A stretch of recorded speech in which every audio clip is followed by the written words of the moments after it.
Cerita berlatar belakang pada tahun 1939 dengan memperlihatkan seorang arkeolog bernama Basil Brown, di mana siang itu Brown sedang dalam perjalanan naik perahu menuju suatu pulau pedesaan di Inggris. Dan sesampainya di sana dirinya pun langsung mengunjungi rumah salah satu orang terpandang bernama Nyonya Pretty, di mana Pretty ini adalah janda beranak satu karena suaminya meninggal saat Perang Dunia ke-1. Yang mana alasan Pretty memanggil Brown ini yakni untuk meminta tolong menggali bukit-bukit misterius di tanahnya yang diyakini pasti terdapat benda peninggalan bersejarah. Ketika melihat kondisi tanahnya setelah dianalisa, Brown yakin di sini pasti terkubur suatu peninggalan bersejarah kurang lebih berasal dari masa peradaban bangsa Viking. Saat kembali berdiskusi di rumah, Brown meminta Nyonya Pretty menyewa 2 orang untuk membantunya menggali agar pekerjaan bisa cepat selesai.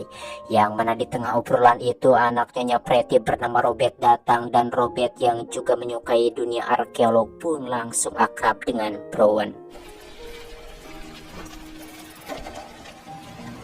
Keesokan harinya proyek penggalian pun dimulai. Hari demi hari Brown bersama 2 penggali terus berusaha menggali bukit hingga akhirnya dirinya menemukan sepotong kayu lapuk. Tak lama kemudian 2 petugas utusan dari museum kota datang dan mereka berdua kaget melihat benda sejarah temuan Brown tersebut. Namun ketika salah satu petugas membantu mengangkatnya, potongan kayu itu hancur, membuat Brown frustasi dan langsung pergi, kemudian menghisap bakomole untuk menenangkan diri. Sementara di rumah Nyonya Pretty sedang menjamu 2 tamu utusan museum kota tadi. Kemudian Brown pun datang dan memberitahu Nyonya Pretty bahwa analisanya selama ini salah. Yang mana berdasarkan tingkat kelapukan kayu tadi, Brown yakin usianya pasti jauh lebih tua dari peradaban bangsa Viking, yaitu peradaban Anglo-Saxon. Mendengar ucapan Brown, kedua petugas museum pun tertawa sambil mengatakan kalau itu mustahil, karena belum ada satupun arkeolog di Inggris yang pernah menemukan benda peninggalan sejarah sebelum peradaban bangsa Viking. Daripada menggali tanah di sini tanpa kepastian, mereka pun menawarkan Brown untuk membantu penggalian di tempat lain yang jauh lebih penting. Namun Brown menolak karena dirinya tak ingin mengecewakan Nyonya Pretty. Keesokan harinya seperti biasa, tiap bulan Nyonya Pretty selalu mengunjungi makam suaminya. Namun sepulang dari makam dirinya terlihat menahan sakit di dadanya. Tak lama kemudian dokter pun datang memeriksa, dan setelah selesai diperiksa dokter pun memberi daftar obat serta menyuruh agar Nyonya Pretty jangan terlalu banyak pikiran. Besok harinya Nyonya Pretty memeriksa proyek galian. Karena kondisi tanah galian tak stabil, Brown pun melarang Nyonya Pretty terlalu dekat. Dan ketika Brown sedang menjelaskan hasil analisa terbarunya, tiba-tiba saja tumpukan tanah galiannya ambruk membuat Brown terkubur.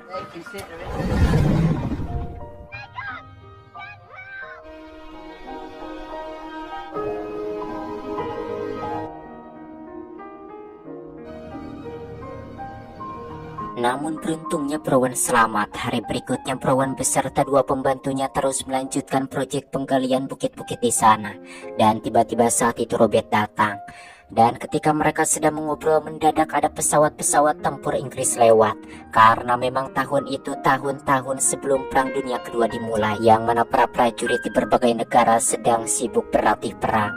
Dan di sini Robert mengungkapkan jika sudah dewasa nanti dirinya tak mau menjadi tentara seperti ayahnya.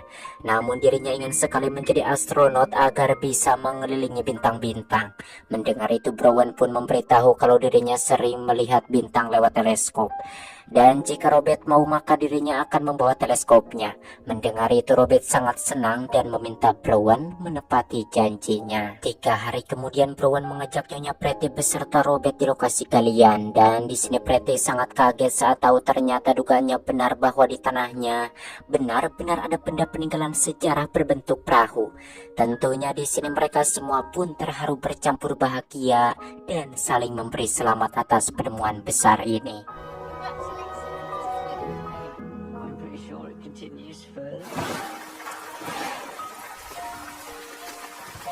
Sorenya setelah seharian menggali, pelayan Nyonya Pretty memberitahu kalau ada seorang tamu sedang menunggu di kamar. Jadi selama bekerja Nyonya Pretty memfasilitasi perawan kamar di tempat para pelayan. Dan ketika masuk kamar ternyata tamunya adalah istri perawan yang bernama Mei. Ternyata Mei datang ke sana hanya untuk melihat kabar sang suami karena sudah berminggu-minggu tak ada kabar. Kemudian mereka berdua pun menghabiskan waktu berkeliling halaman rumah Nyonya Pretty. Setelah itu malamnya Mei pun pamit pulang. I do miss you. I'll read them letters tonight. Di mana malam itu di tengah derasnya hujan, Browan hampir terpleset jatuh. Beruntungnya sepupunya Pretty yang bernama Rory datang tepat waktu. Setelah selesai menutup perahu sambil berteduh, Rory memperkenalkan diri dan menjelaskan kalau dirinya datang ke sini karena diminta Nyonya Pretty membantu proyek penggalian ini untuk mengambil foto-foto dokumentasi.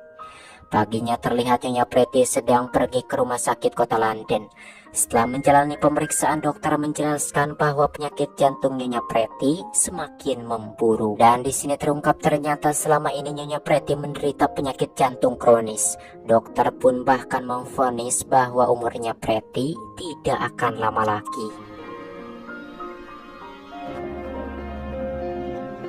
Siangnya di tempat penggalian, petugas Museum Nasional datang melihat perahu temuan Browan, dan di sini semua orang pun kagum. Kemudian dengan lantangnya seorang arkeolog gemblung perwakilan Museum Nasional yang bernama Charles Phillips mengatakan kalau sekarang tugas Browan telah selesai dan atas nama negara, mulai sekarang dirinya akan mengambil alih proyek penggalian ini. Mendengar itu Browan pun langsung pergi untuk mengkonfirmasinya ke Nyonya Pretty. Namun pelayan rumah melarangnya masuk karena Nyonya Pretty sedang tak bisa diganggu. Akan tetapi Browan yang sangat penasaran masuk lewat pintu samping, dan saat bertemu Browan pun langsung menanyakan kenapa Nyonya Pretty yang tadinya ingin menyelesaikan sendiri proyek ini tiba-tiba malah jadi diserahkan ke negara. Tetapi Nyonya Pretty yang kondisinya masih lemah menyuruh pelayan membawa Browan keluar.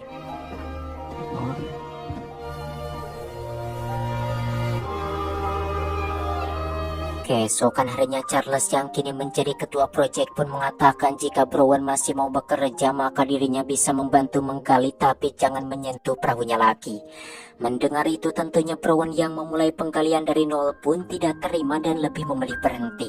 Yang mana dalam perjalanan pulang dirinya pun bertemu Robert. Kemudian Robert pun menanyakan bahwa Browan mau kemana. Dengan sedih Browan menjawab kalau dirinya mau pulang dan tidak akan kembali lagi. Lalu Robert pun terburu-buru mengambil sepeda kemudian mengejarnya. Setibanya di rumah, Browan pun menceritakan alasan dirinya berhenti kerja pada sang istri. Karena jika dilanjutkan bekerja pun namanya pasti tak akan ditulis sebagai penemu perahu tersebut. Ketika Browan keluar, Mei pun menghampirinya dan mengatakan hal yang dulu selalu Browan katakan, yaitu seorang arkeolog tak mengabdi agar namanya dikenal banyak orang, tapi agar orang-orang di masa depan nanti bisa mengenal dan mempelajari bagaimana kehidupan nenek moyang mereka. Mendengar itu Browan pun terdiam. Dan di tengah obrolan Browan kaget melihat Robert menyusulnya jauh-jauh menyeberang pulau naik sepeda. Dan di sini Robert pun menagih janji Browan untuk melihat bintang-bintang bersama lewat teleskopnya.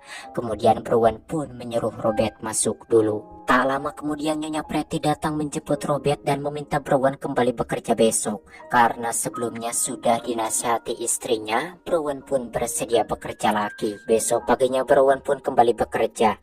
Dan terlihat di sana juga terdapat dua arkeolog muda baru untuk membantu penggalian. Tak seperti sebelumnya, kali ini Nyonya Pretty lebih aktif mengawasi jalannya proyek secara langsung. Malam harinya si kakek pun menepati janjinya dengan menunjukkan bintang-bintang lewat teleskop. Tentunya di sini Robert pun sangat senang sampai dirinya mengajak sang ibu ikut melihatnya. Beberapa hari kemudian ketika semua orang sibuk menggali, salah satu penggali berhasil menemukan suatu harta terpendam dari perahu itu.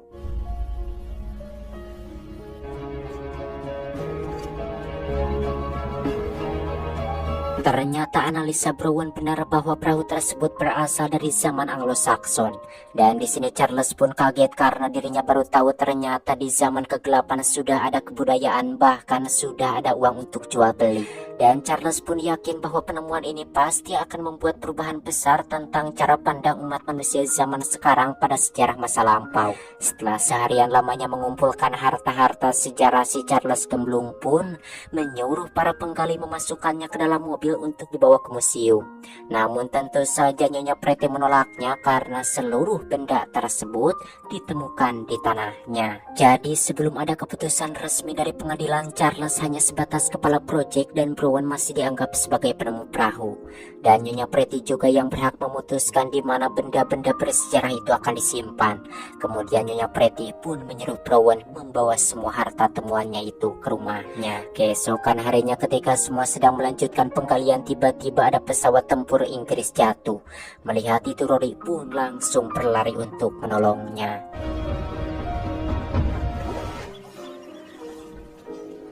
Namun sayangnya si pilot tak bisa diselamatkan. Malam harinya penyakit Nyonya Pretty mendadak kambuh dan salah satu penggali wanita pun segera membawanya ke kamar.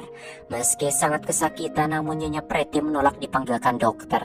Robert yang tak sengaja melihat dan mendengar rintihan sang ibu langsung berlari keluar dan tanpa sengaja menabrak Brown. Dan di sini Robert pun menangis karena merasa gagal. Seharusnya sebagai anak laki satu-satunya dirinya bisa menjaga ibunya. Kemudian Robert pun bercerita tentang penyakit jantung sang ibu yang beberapa hari lalu tak sengaja dirinya dengar dari dokter yang memeriksa ke rumah. Dan Robert juga tahu bahwa usia ibunya sudah tidak akan lama lagi. Mendengar itu Brown pun kaget dan ingin sekali membantu, tapi dirinya tidak bisa berbuat apa-apa karena dirinya hanya orang asing yang tak boleh ikut campur masalah keluarga orang lain. Dan pada akhirnya Brown pun hanya bisa menenangkan Robert kemudian menyuruhnya kembali tidur. Sementara itu di bar saat Charles bersama para penggali sedang menikmati musik, tiba-tiba radio bar berganti menjadi sebuah berita duka, yang mana dalam berita itu disebutkan bahwa kini Jerman baru saja membombardir Polandia. Singkat waktu, pagi pun caang, dan saat itu Rory pun pamit ke Nyonya Pretty karena dirinya terpilih untuk ikut wajib militer membela negara ke medan perang. Mendengar itu Nyonya Pretty pun ngegebek rewas dan meminta Rory berjanji agar pulang dengan selamat.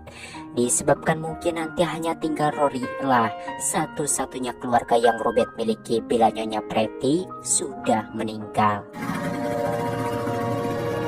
Besoknya dari hasil keputusan persidangan, hakim menyatakan bahwa fosil perahu sepenuhnya adalah hak milik Nyonya Pretty. Namun di mobil Nyonya Pretty bukannya gembira, justru malah menangis karena usianya yang sudah tinggal sebentar lagi. Lalu Nyonya Pretty bertanya pada Brown, kira-kira apa kepercayaan orang-orang dari bangsa Anglo-Saxon dulu dan kemanakah arwah mereka pergi jika meninggal? Brown menjawab bangsa Anglo-Saxon adalah bangsa yang selalu berlayar dari ujung bumi mengarungi samudera seumur hidup mereka. Jadi mungkin kepercayaannya adalah mereka ingin berlayar sampai ke bintang-bintang bila ketika masih hidup tak sampai, maka mungkin setelah mati arwah mereka akan terbang menuju bintang. Untuk merayakan penemuan besar ini, Nyonya Pretty mengundang semua orang dari berbagai kalangan, terutama keluarga para penggali, yang mana dalam pidatonya Nyonya Pretty mengumumkan di hadapan seluruh tamu termasuk wartawan bahwa Brown lah orang pertama penemu perahu bersejarah tersebut. Mendengar itu tentu saja Brown pun tersentuh karena kerja kerasnya ternyata dihargai. Thank you so much for what you said. I appreciate it. Setelah selesai acara, Nyonya Pretty mengajak Brown ke tempat perahu. Kemudian di sana Nyonya Pretty mengatakan kalau dirinya akan memberikan harta-harta temuan dari perahunya ke Museum Nasional sebagai hadiah agar lebih banyak masyarakat yang bisa melihat. Mendengar keputusan itu, Brown pun tidak keberatan. Lalu dirinya pun menyampaikan karena sekarang perang dunia akan dimulai, maka pihak Jerman pasti akan membombardir Inggris, dan agar tak hancur, lebih baik perahunya dikubur kembali hingga perang selesai. Malamnya sebelum dikubur, Robert mengajak sang ibu ke perahu untuk berimajinasi bersama. Dan di sini Robert menjadi nahkoda kapal yang akan mengantarkan ratunya berlayar menuju bintang-bintang. Meski tahu usia ibunya tak akan lama lagi, namun Robert berusaha tak menangis. Dan dari belakang terlihat Brown menemani mereka berdua, yang mana di malam itu Robert dan ibunya pun menghabiskan waktu bersama seakan seperti malam terakhir mereka. When he made his first journey up to the stars. Now may God bless you all. Keesokan harinya Brown dan para penggali pun mengubur kembali perahu tersebut untuk melestarikannya.